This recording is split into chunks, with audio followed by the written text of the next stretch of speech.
রামায়ণ পাঠ করতে হলে বেশ হচ্ছে এবং চরিত্র আছে। রাম যদি নাই থাকতো তাহলে আপনি এলেন কিভাবে? বহু অজ, দিলীপ, দশরথ, রামচন্দ্র, লক্ষ্য, সেখান থেকে আবার স্পিড হচ্ছে আস্তে আস্তে। Welcome to our show roll camera and talk. আমি সুমন। আজকের আমাদের guest professor Alind Bawra sir. আজকে আমরা আলোচনা করেছি রামায়ণ সংক্রান্ত কিছু বিষয় নিয়ে।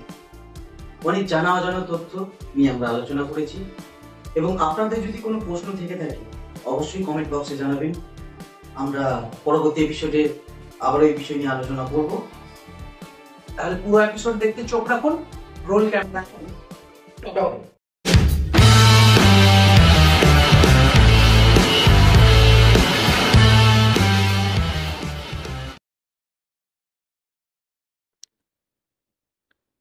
ফার্স্ট অফ অল দাদাকে অনেক অনেক ধন্যবাদ আমাদেরকে একটু সময় দেওয়ার জন্য, এবং আমরা খুব থ্যাঙ্কফুল যে আপনি এখানে এসেছেন।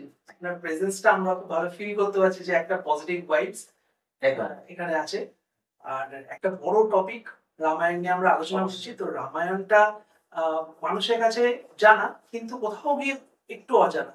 তো আমরা সেই পার্টটাকে নিয়ে একটু ভালো করে বিস্তারিত আলোচনা করবো আমাদের অডিয়েন্সের সাথে। আচ্ছা, প্রথমেই রোল ক্যামেরা টক ইউটিউব চ্যানেলের আমাকে এই পডকাস্টে নিমন্ত্রণ করার জন্য সুমন এবং সুব্রতকে আমার তরফ থেকে আন্তরিক ধন্যবাদ, নমস্কার জানাই।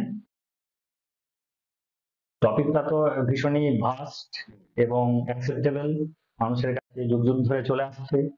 গ্রামে গঞ্জে একদম পরম্পরায় চলছে, গুরুকুল পরম্পরায় চলছে, আবার এদিকে বংশ পরম্পরায় ঠাকুমা কান্নার দিকে শোনাচ্ছে। একটা বিশাল ব্যাপার। আচ্ছা, আমাদের প্রথম যেটা জানার সেটা হচ্ছে আপনি তো কেমিস্ট্রির প্রফেসর, তাহলে আপনি রামায়ণের গল্প কেন বলেন আর আপনার রামায়ণের ইন্টারেস্ট কিভাবে যায়? আমি কেমিস্ট্রি ধরুন 15 বছর ধরে পড়াচ্ছি। ভগবানের আশীর্বাদ যদি থাকে তাহলে আরো দীর্ঘকাল পড়াতে পারবো। রামায়ণে ইন্টারেস্ট আমার থেকে, রামায়ণের গল্প বলাতে কেন ইন্টারেস্ট এলো সেইটা আমি একটু বলি। এটা মূলত 3টে দিক আমি উপলব্ধি করছি। এক হচ্ছে, দেখুন, এই যে একটা শ্রেণী আছে, তারা রামায়ণের কিছু কিছু অংশকে তুলে ধরে, ভুল বোঝায় এবং সেই ভুলগুলোকে তুলে ধরে হিন্দুদের লজ্জিত করে। এবং হিন্দুরা লজ্জা পায়, লজ্জিত হয়, তার কারণ হচ্ছে তাদের রামায়ণ সম্পর্কে তাদের জ্ঞানটা যেহেতু সম্পূর্ণ নেই বা একদমই নেই, বিশ্বাসটা তৈরি হয় না, ধর্মের প্রতি বিশ্বাসটা তৈরি হয় না, সেখান থেকে তারা লজ্জিত হয় এবং নিজের ধর্মের প্রতি সেই মানে কনফিডেন্স, আত্মবিশ্বাসটা অর্জন করতে পারে না। তো এই যে মিথ্যাচারগুলো রটানো হচ্ছে, এই ঘটনার পিছনে কিন্তু মানে স্টোরি বিহাইন্ড দ্য স্টোরি, একটা করে গল্পের পিছনে একটা কিন্তু গল্প আছে, সেটা খুব জরুরি। সেইটা যাতে সঠিক তথ্যটা মানুষের কাছে যায়, পুরো স্টোরিটা যাতে মানুষের কাছে যায়, অর্ধ সত্যটা নয়। তাই আমার গল্প বলা, যে পুরো গল্পটা বলবো, অর্ধ সত্য নয়। এর মধ্যে একটা ছোট্ট জিনিস জিজ্ঞেস করি। বিগত কিছু বছর আগে যেখানে ইউথরা এত বেশি মানে মানে ধর্মের প্রতি এত বেশি কনফিডেন্ট ছিল না, এখন কোথাও গিয়ে মনে হয় আপনার যে এখন ইউথ মানে এই সমাজ এখন একটু হলেও জাগ্রত হয়েছে? আমি ধরুন মোটামুটি 90 দশক থেকে দেখছি, তাতে আস্তে আস্তে কিন্তু এই 2014 কি 15 অনওয়ার্ডস আস্তে আস্তে আমি দেখছি আস্তে আস্তে কিন্তু মানুষ যাচ্ছে। এবং এই যে একটু আগে বললাম যে হিন্দুদের মধ্যে আত্মবিশ্বাসের অভাব, জ্ঞান চর্চাটা লোপ পেয়ে যাচ্ছিল। রামায়ণ মহাভারত পড়ে কি হবে, রামায়ণ মহাভারতে কিছু নেই, যেটুকু জিনিস আছে খারাপ জিনিস আছে, রাম খারাপ, এই ব্যাপারগুলোকে আস্তে আস্তে মানে বারবার বলে বলে বলে বলে মানুষের মনের মধ্যে রাম সম্পর্কে, কৃষ্ণ সম্পর্কে একটা ভুল ধারণা তৈরি করে দেওয়া হয়েছিল। ফলে মানুষ রামায়ণ এবং মহাভারত থেকে বিমুখ হয়ে যাচ্ছিল। তো কারণেই হোক, নতুন সরকার দেশে একটা জনজাগরণ হওয়ার কারণেই হোক, আস্তে আস্তে কিন্তু সেই রামায়ণ মহাভারত আবার ফিরে এসেছে। এবং ফিরে আসার কারণেই রামায়ণের রামের এবং মহাভারতে কৃষ্ণের যে স্পিরিট, সেই স্পিরিটটা আবার ইউথদের মধ্যে কিন্তু জেগে উঠছে, এবং স্বামী বিবেকানন্দের যে স্পিরিট, সেই স্পিরিটটা কিন্তু আস্তে আস্তে ইউথদের মধ্যে আসছে এবং ভারত আবার জাগছে। এটা মানে ফিল করাও যায়, এটা দেখাও যায়, মানে একদম উপভোগ করা যাচ্ছে, বোঝা যাচ্ছে, পরিষ্কার রিয়েলাইজ করা যাচ্ছে যে যাচ্ছে। আচ্ছা, এরই মধ্যেখানে একটা জিনিস জিজ্ঞেস করুন, আপনি কি কোথাও স্টেজ শো করেন? যেহেতু মানে এটা একটা খুব অ্যাকসেপ্টেবল আর ইন্টারেস্টিং টপিক, আমার মনে হয় এটা আপনার করা উচিত। হ্যাঁ, দেখুন, স্টেজ শো করার ডাক এখনো কোথাও পাইনি, তবে কেউ যদি ডাকে অবশ্যই যাব। পাবলিক প্লেসে বলেছি, ছাত্রছাত্রীদের সামনে তো বলি। এটাই। আচ্ছা, যদি ধরুন কেউ ডাকলো আপনাকে কোনো বাড়িতে কিংবা প্রতিষ্ঠানে, তো আপনার সঙ্গে যোগাযোগ কিভাবে করবে? আচ্ছা, যোগাযোগটা আমার ম্যানেজার আছে অচিন্ত কুমার ঘোষাল, তো ওর ফোন নাম্বার আমি এখানেই বলে দিচ্ছি, 9064488544। ডিসক্রিপশনে আমরা নিচে তার নাম্বার আমরা মেনশন করে দেবো অচিন্ত কুমার ঘোষাল সম্বন্ধে, ওনার সাথে যোগাযোগ করতে পারেন। তবে এখানে একটা বিষয় জানিয়ে রাখি যে সাধারণত মানুষ কিন্তু ভাবে যে রামায়ণ পাঠ আর রামায়ণের গল্প, এই দুটো কিন্তু ডিফারেন্স। যেমন আমি একটু বলি শাস্ত্রের দিক থেকে, তাহলে ভালো লাগবে বিষয়টা। রামায়ণ পাঠ করতে হলে আপনাকে একটা আচার বিধির মধ্যে দিয়ে যেতে হবে, তার জন্য একটা বেদি লাগবে। এবার এই যে বেদি তৈরি হবে, এই বেদিটা কিন্তু কম বানিয়ে দিলাম এরকম নয়, কিন্তু এই বেদিটা কেমন হবে, সেটা আমি কি চাইছি, আমার এই আচারের জন্য কি উদ্দেশ্য, মানে একটা ধরুন যজ্ঞ করছি, তার একটা উদ্দেশ্য থাকবে যে সন্তান কামনা হোক, বা রাজ্য লাভ হোক, বা ভোটে যেতে হোক, এনিথিং। তো সেই যে আমার যে ইচ্ছাটা আছে, সেই ইচ্ছা অনুসারে বেদি নির্মাণ করতে হবে, বিধি আছে, এবং তার এটা নিয়ে 7টা কিন্তু আমাদের সূত্র রয়েছে, 16 সূত্রের নাম, এবং 7জন এই 7টা ডাইমেনশনকে ডেভেলপ করেন। যেমন ঋষি বোধায়ন, কাত্যায়ন, বরাহ, বধূলা ইত্যাদি। তো এই অনুযায়ী কিন্তু মানে তাদের যে নির্দিষ্ট করে বলে দেওয়া আছে যে এইভাবে করতে হবে, সেইভাবে সেই জিওমেট্রি মেনটেন করে, কোনটা আইসোসেলেস, ট্রাপিজিয়াম, একদম মডার্ন যে জিওমেট্রি যে কনসেপ্ট, সেই কনসেপ্ট কিন্তু আজ থেকে প্রায় 7-8 হাজার বছর আগে মুনি ঋষিরা একদম ক্যালকুলেট করে সেই বেদির কথা বলে গেছেন। সেরকম বেদি নির্মাণ আগে করতে হবে। নেক্সট হচ্ছে বেদির থেকে দর্শক বা শ্রোতারা কিন্তু একটু কম উচ্চ, দর্শক বা শ্রোতার থেকে বেদি থাকলে উচিত। এবার এই বেদির থেকে যিনি তাকে অর্গানাইজ করছেন, যিনি প্রতিনিধিত্ব করছেন, তো তিনি থাকবেন সামান্য নিচুতে, কিন্তু দর্শক এবং শ্রোতার থেকে উঁচুতে, এরকম একটা প্লেস করতে হবে।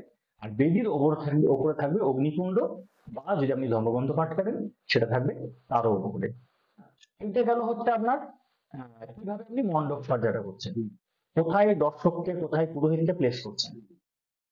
নেক্সট আসছে টাইম লাইন। যেমন রামায়ণ পাঠ করতে হলে বেস্ট হচ্ছে মাঘ, কার্তিক এবং চৈত্র মাস। এবং চৈত্র মাসে এই যে নবরাত্রি হয়, যেটা 9 এপ্রিল শুরু হয়েছে, এই 9 রাত্রি যদি পাঠ করা হয়, তাহলে সেটা হচ্ছে বেস্ট টাইম লাইন, এবং এতে ম্যাক্সিমাম বেনিফিটটা পাবে। এগুলো জানতে হবে। দাঁড়ান, এছাড়াও অনেক আচার বিধি আছে, মানে কোথায় আপনি ভগবানকে ফটো রাখবেন, কোথায় মূর্তি রাখবেন, হনুমানজির ফটো রাখতে হবে, কিভাবে পুষ্প দেবেন, এই সমস্ত কিন্তু মেনটেন করে তবে রামায়ণ পাঠ করতে হবে, তবে সেটা দর্শক শ্রোতা সবার জন্য মঙ্গল। তাহলে রামায়ণ পাঠ আমরা চর্চাও করি, সেটাও কি সেখানে কিন্তু লাগে।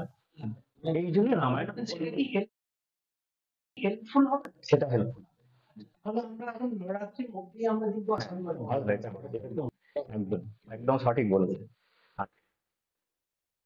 আচ্ছা, কিছু আমরা দেখি যে কিছু এলিট লেফট মাইন্ডসেটের ব্যক্তি আছেন, যারা প্রচার করেন যে শ্রীরাম মিথ বা হয়তো রামায়ণ মাইথোলজির মধ্যে, এটা কোনো ইতিহাস নয়।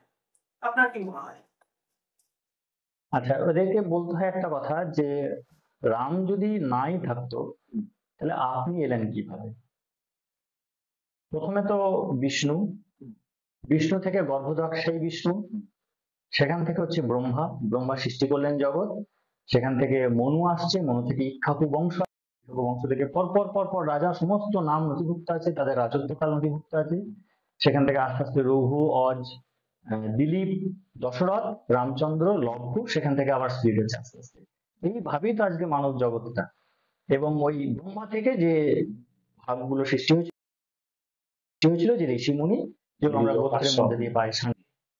তাহলে প্রশ্ন হচ্ছে রাম যদি না থাকে তাহলে তার আগের জন নেই, তার আগের জন নেই, তাহলে মনু নেই, ব্রহ্মা নেই, তাহলে আপনি এলেন কি করে, কোথেকে এলেন? আচ্ছা স্যার, আমার একটা নিজস্ব কোশ্চেন, যেটা হচ্ছে আপনি তো রাম কথা বলেন এবং চর্চাও করেন, তো আপনি রামের চরিত্র কতটা নিজের মধ্যে প্রয়োগ করতে পেরেছেন? আচ্ছা, এটা একটা খুব ভালো প্রশ্ন। দেখুন, রামায়ণ যখন আমি পড়াশোনা শুরু করলাম, স্টাডিটা সেইভাবে শুরু করলাম যে আমি বলবো। দেখুন, যখন পরীক্ষার জন্য একটি ছাত্র পড়ে তখন সে কিন্তু সেইভাবে পড়ে না যখন একজন শিক্ষক ক্লাসে পড়াবার জন্য পড়ে। এই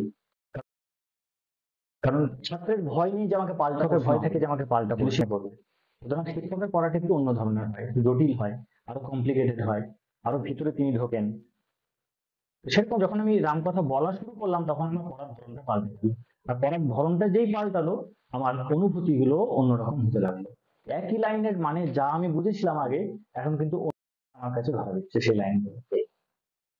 এবার আমার মধ্যে পরিবর্তন বলতে, before the research, before the talks, আমার রাগ ছিল প্রচুর, রাগ নিয়ন্ত্রণ করতে পারতাম না। এখন কিন্তু রাগ প্রায় 90% আমি জয় করে ফেলেছি। বা এটা একটা দিক। আরেকটা হচ্ছে এই প্রত্যেক মানুষের মধ্যে ঈশ্বর দেখা কিন্তু আমার মধ্যে এখন চলে এসেছে। আমি কিন্তু একটি পশুর মধ্যেও ঈশ্বর দেখি, কোনো হানি পৌঁছাবার চেষ্টা করি না। হয়ে গেল বাই চান্স, সেটা আলাদা ব্যাপার। কিন্তু ধরুন গাড়িতে যেতে যেতে একটা ব্যাঙ চাকায় পড়ে গেল, কিন্তু কিন্তু জ্ঞান তো কখনোই সেটা আমার দ্বারা হয় না। এবং আমি পশুদেরকে খাওয়াই, প্রতিটি মানুষকে আমি ভালোবাসি। কি সে গরিব হোক, সে একটা নিচু পোস্টে থাকুক, আমার কিন্তু সবাইকে গলায় জড়িয়ে ধরতে আমার কোনো আপত্তি নেই, কারণ এই মেসেজটা আমি পেয়েছি ভগবান শ্রীরামচন্দ্রের কাছ থেকে। আচ্ছা, তাহলে আমরা যে রামায়ণ যে চর্চা করি বা রামায়ণ যেটা পড়ি, তাহলে সেই রামায়ণ থেকে কি আমরা শ্রী রামজি আর সীতা মাতার কি প্রেমের গল্প হিসাবে ধরতে পারি, না শ্রী রামজির ধর্ম স্থাপনের জন্য মানতে পারি সেটাকে? আচ্ছা, আমি যদি বলি যে একজন ভক্তকে ফিরে পাওয়ার জন্য, অন্যরকম শোনালো। হ্যাঁ, নিশ্চয়ই। আসলে এই যে রাবণের প্রতি আমরা প্রথমেই রেগে যাই। যারা রাম ভক্ত তারা রেগে যায়, যারা রামের প্রতি বিরূপ, ওই সেই এলিট লেফট মাইন্ডের শ্রেণী, তারা কিন্তু আহ রাবণের প্রশংসা হলে ভালো লাগে তাদের, আর রাবণের নিন্দা হলে তারা রেগে যায়। কিন্তু আমরা যারা শাস্ত্র জানি বা বুঝি, আমরা আমরা রাবণের এই হত্যাতে খুব একটা আনন্দ পাবো না, কষ্ট পাবো না, কারণ আমরা এই ব্যাকগ্রাউন্ডের গল্পটা জানি। কিরকম গল্প? ভগবান বিষ্ণু একদিন শয়ন করছেন, বিশ্রাম নিচ্ছেন। তার দুই একদম বিশ্বস্ত, ভীষণ শুদ্ধ ভক্ত, দুই দ্বারপাল জয় আর বিজয়, তারা তার দ্বার রক্ষা করছেন। এবার ব্রহ্মার মানস পুত্র 4 কুমার, নাম শুনে থাকবেন, সেই 4 কুমারের হঠাৎ ইচ্ছা হয়েছে বিষ্ণুর সঙ্গে দেখা করব। এখন এই বিশ্রামের সময়ে তারা 4 কুমার চলে এসেছেন। জয় বিজয় তো প্রভুর একদম ভক্ত, ভীষণ একদম রাম ভক্ত হনুমানের মতো। তারা বলছে প্রভুর তো এখন বিশ্রামের সময়, আমি তো অ্যালাউ করতে পারি না। 4 কুমার এগিয়ে গিয়ে ওদেরকে অভিশাপ দিতেন, বললো যে তোমাদেরকে এই মর্তে 7 বার জন্মাতে হবে, প্রভুর সঙ্গে তোমাদের বিচ্ছেদ হবে। যেই বলেছে, দেখুন ভগবানের প্রতি ভক্ত যেমন একটা আকর্ষিত হয়, তার জন্য মন ব্যাকুল হয়, উল্টোটাও কিন্তু সত্যি। এটা কিন্তু বোথ ওয়ে। ভক্ত ভগবানের প্রতি আকৃষ্ট, ভগবানও কিন্তু ভক্তের প্রতি আকৃষ্ট হয়। তো কিন্তু ঘুম ভেঙে গেছে, যেই তার ভক্তকে অভিশাপ দিয়েছে, ঘুম ভেঙে গেছে। উনি সঙ্গে সঙ্গে বাইরে এসে বললেন, এ কি করলে, ওরা তো আমার অর্ডারই পালন করছে, তাহলে ওদেরকে ওরকম অভিশাপ দেওয়া মানে তো আমাকে অভিশাপ দেওয়া হয়ে গেল। তো এতে তখন পায়ে জড়িয়ে ধরেছে যে ভগবান তাহলে কি করবো, আপনার সঙ্গে ওটা অভিশাপে কোনো ভয় নেই, কিন্তু ঘটনা হচ্ছে যে বিচ্ছেদ হয়ে যাবে। তো 7টা জন্ম আমাকে যদি পার করতে হয়, মানব জন্ম যদি নিতে হয়, তাহলে এতদিন আমি প্রভুর সঙ্গে আলাদা থাকবো কি করে? এই মিনতিটা করে উনি প্রভুর কাছ থেকে সমাধান চাইছেন। তখন বিষ্ণু বললেন যে একটা আমি আপনাদেরকে অপশন দিচ্ছি, বলতে পারবো না, কারণ 4 কুমার হচ্ছেন ব্রহ্মার পুত্র, তাদেরকে অপমান আমি করতে পারি না। তো একটা আমি জাস্ট অপশন দিচ্ছি তোমাদেরকে, দেখো যদি ভালো লাগে। হয় 7 বার আমার ভক্ত রূপে, বা 3বার আমার শত্রু রূপে। এতটুকু না ভেবে জয় এবং বিজয় বলছে ভগবান শত্রু রূপে। কেন? শত্রু হওয়ার ইচ্ছাটা বড় কথা নয়, বড় হচ্ছে যে 7 থেকে যে 3 চলে এলো, তাহলে আমি আরো আর্লি ব্যাক করতে পারবো বৈকুণ্ঠ ধামে, আমি ভগবানের কাছে চলে আসতে পারবো। তাহলে ইন্টেনশনটা প্রথম থেকেই বোঝা। এই জয় বিজয়ই কিন্তু প্রথম সত্যযুগে হলো হিরণ্যাক্ষ হিরণ্যকশিপু, প্রথম মানব জন্ম বা অসুর জন্ম। এবং নারায়ণ তাদেরকে বধ করলেন, আমরা সেই ঘটনা শুনেছি, নৃসিংহ রূপে ভগবান এসে বধ করলেন। এর পরের জন্মে হচ্ছেন রাবণ ও কুম্ভকর্ণ। রাবণ এবং কুম্ভকর্ণ কিন্তু আমরা যে সেন্সে দেখছি সেটা নন কিন্তু। তো এই যে ভগবান কথা দিলেন যে আমি তোমাদেরকে ফিরিয়ে নিয়ে আসবো, টার্গেটটা পুরো রামায়ণের টার্গেট কিন্তু হচ্ছে রাবণকে ফেরানো। মাঝের এই সমস্ত ঘটনাগুলো কিন্তু রামের সাজানো সবটাই। অনেকে কিন্তু নিজের মন গড়া মতো বলে দেন যে রাম মানব লীলা করেছেন, কিচ্ছু জানতেন না, তিনি বুঝতে পারেননি যে তিনি ভগবান। এগুলো একদম মিথ্যা কথা। শাস্ত্র কিন্তু অন্য কথা বলছে। শাস্ত্র বলছে যে পুরো প্লটটাই ওনার সাজানো। একটা ছোট্ট ইনস্ট্যান্স দিই। একেই এমন একটি চরিত্র যাকে আপামর মানে 8 থেকে 80 সবাই গালাগালি দেয়, কিন্তু যদি আপনারা ব্যাকগ্রাউন্ডে ঘটনাটা জানেন তাহলে দেখবেন যে কইকেয়ী কিন্তু নিন্দার পাত্র নয়, বরং বন্দনার পাত্র। কিরকম? রাম কিন্তু নিজের মা কৌশল্যার কাছে শুতে চাইতেন। একদিন কৌশল্যা কইকেয়ীকে বলছে যে ছেলেটা তো আমার কাছে একদিন দে, কেমন লাগে রাম শোয়া অবস্থায়, আমি একবার দেখি। হ্যাঁ, নিয়ে যাও। রামের মাথায় হাত বুলোচ্ছে, ছেলে ঘুমায় না, গল্প শোনাচ্ছে, ছেলে এপাশ ওপাশ করে। বলছে কি হলো তোর, কি সমস্যা হচ্ছে বল আমার কাছে ঘুমোতে। বলছে আপনার চুলে হাত বোলানোটা আমার ঠিক কইকে হচ্ছে না। এই যে নিজের মা নয় অথচ কইকের প্রতি কি প্রবল টান। দিয়ে বলছে তুই কোকিলের ছানা, চল তোকে তোর মায়ের কাছে দিয়ে আসি। বলে যখন কৌশল্যা মহল থেকে কৈকেয়ী মহলে যখন যাচ্ছে, দরজাটা খুলেছে, দেখছে কৈকেয়ী ঘুমের আড়ালে কাঁদছে, কৈকেয়ীও ঘুমায়নি। শুধু প্রেমটা রিলেট করুন মা আর ছেলে। এখন সেই কৈকেয়ীকে একদিন খেলতে খেলতে রাম পিছন থেকে, তখন ওর বয়স 5 বা 6 বছর, পিছন থেকে চোখটা ধরেছে। রাম বলছে বলো দেখি মা কে। কৈকেয়ী তো বুঝে গেছে এটা কার হাত। বলছে যে আমি তো বুঝতে পারছি না বাবা, তোমার এটা কার হাত। বলছে বলতে যেহেতু পারলে না, তোমাকে আমাকে 2টো বর দিতে হবে। বলছে 2টো বর কেন, তুই যা চাইবি, তোর জন্য আমার প্রাণ থাকি। বলছে মা এমন 2টো বর চাইবো যে এরপর থেকে যতদিন পৃথিবীতে প্রাণ থাকবে কোনো বাবা তার মেয়ের নাম কৈকেয়ী রাখবে না। তুমি কি দিতে রাজি? কৈকেয়ী একটু চমকে গেছে কথাটা শুনে। যেরকম কথা বললো রাম, তবু এত প্রেম ছেলের প্রতি, বললো যে তুই যা বলবি তাই হবে। দিয়ে 2টি বর চেয়ে নিল। বলে দিল যে এই বর 2টি তুমি চাইবে, আমি শিখিয়ে দিলাম। তুমি যে বর দশরথের কাছে পাও, আমার বলে দেওয়া বর 2টি তুমি চাইবে। তার মানে আসলে কৈকেয়ী যে বর চেয়েছিল সেটা কৈকেয়ীর বর নয়, সেটা রামের চাওয়া। কারণ রাম যদি বনবাসে না যায় সে তো রাম হবে না, সে তো একটা রাজপুত্র হয়ে থেকে যাবে। আর রাম যদি না হয় সে তো রাবণকে উদ্ধার করতে পারবে না। সেই জন্যই আমি কথাটা এরকম ভাবে বলতে চাইছি যে এটা না প্রেমকে ফিরে পাওয়ার গল্প, না এটা ধর্ম স্থাপনার গল্প। ওই দুটো হয়ে গেছে, রামায়ণে হয়ে গেছে, কিন্তু টার্গেট কিন্তু ভক্তকে উদ্ধার করা। এই হচ্ছে। তাহলে বধ দুটি চাওয়ার কথা যে মন্থরাকে মনে করিয়ে দিয়েছিলেন কৈকেয়ীকে, এই ঘটনা আপনার বলার ঘটনার সঙ্গে কিভাবে রিলেট করবে? এটা ভালো বলেছেন। সবাই জানে যে মন্থরা ইনস্টিগেট করে কৈকেয়ীকে রাজ্যাভিষেকের দিনে, এবং তারপর কৈকেয়ী অন্ধকার ঘর করে দেন, একটা কালো শাড়ি পরে নেন, তারপর রাজা দশরথ জানতে আসে, তখন বর 2টি তিনি চান। আসলে এটাও পুরোপুরি কিন্তু ভগবানের plan.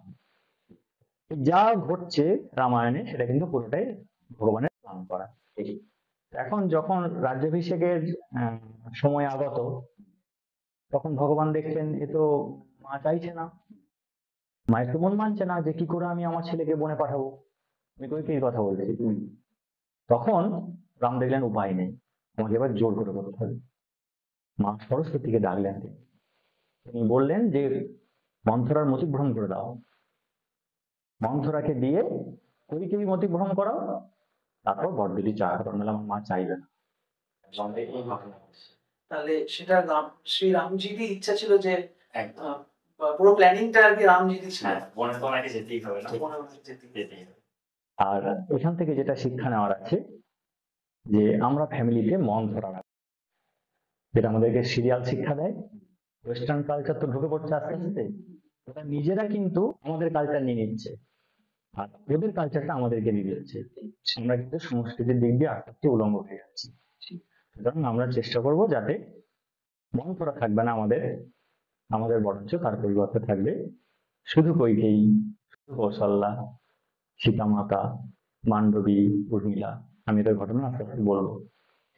Family values, social values, moral values, Ramayana থেকে এই তিনটে এত সুন্দর শিক্ষা পাওয়া যায় যে বাইরে আপনাকে আর কোনো দর্শনই করতে হবে। এরপরে হায়ার ভার্সনে আপনাকে গীতা নিতে হবে, সেটাতে আপনি আরো পারফেক্ট করতে পারবেন জীবনকে। আচ্ছা স্যার, আপনি যে বললেন ফ্যামিলি ভ্যালুস এবং মোরাল ভ্যালুস রামায়ণ থেকে শেখা যায়, তো তার দু চার কথা যদি আমাদের দর্শকদের সামনে বলেন। একদম। দেখুন, ছত্রে ছত্রে লুকিয়ে রয়েছে family values, social values, moral values. একটা দুটো উদাহরণ নেই, মোর দ্যান 1000 উদাহরণ আছে। শুধু পড়তে হবে আর সেখান থেকে আপনাকে তুলে নিতে হবে, এটি হচ্ছে ঘটনা।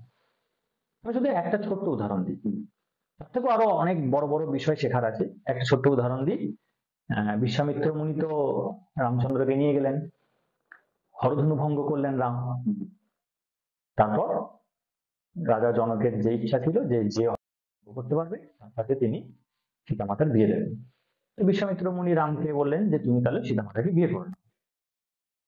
রাম বলছেন এ তো সম্ভব নয়, আমাকে পিতার অনুমতি নিতে হবে। তাহলে এটা কি? এটা হচ্ছে ফ্যামিলি ভ্যালুজ। পিতা ধর্ম, পিতা স্বর্গ, পিতা হি পরম তপ, পিতুরি প্রীতিমাপন্নে প্রিয়ন্তে সর্বদেবতা। এটা পিতা স্বর্গ, পিতা ধর্ম, পিতাই হচ্ছে তপস্যা, এবং পিতাকে যদি সন্তুষ্ট করা যায় তাহলে সমস্ত দেবতাই সন্তুষ্ট হবে। এটা উনি বললেন, এবং বললেন যে আমাকে পিতার কাছে অনুমতি নিতেই হবে। এখান থেকে একটা ছোট ফ্যামিলি ভ্যালুজ আমরা শিখলাম। এরপরে বিশ্বামিত্র বলছেন যে দেখো, তোমার পিতাও কিন্তু 3টে বিবাহ করেছেন, তো তুমি এই বিবাহটা করে নিয়ে চলো, অযোধ্যায় ফেরার পর তুমি আরেকটা বিবাহ করে নেবে। তখন রাম বলছেন যে না, আমার এক জীবন, এক স্ত্রী। আপনি ভেবে দেখুন মুনিবর, যখন আমার মা কৌশল্যাকে বিবাহ করার পর আবার এক নারীকে বিবাহ করে নিয়ে আসেন, তখন আমার মা কৌশল্যা কতটা কষ্ট পেয়েছেন। আমি চাই না আমার স্ত্রী সে কষ্টটা পাক। এখান থেকে আমরা মোরাল ভ্যালু শিখলাম, নীতি কেমন হওয়া উচিত। এক জীবন, এক নারী। এটা সবারই শেখা উচিত অবশ্যই। ব্যাপারটা।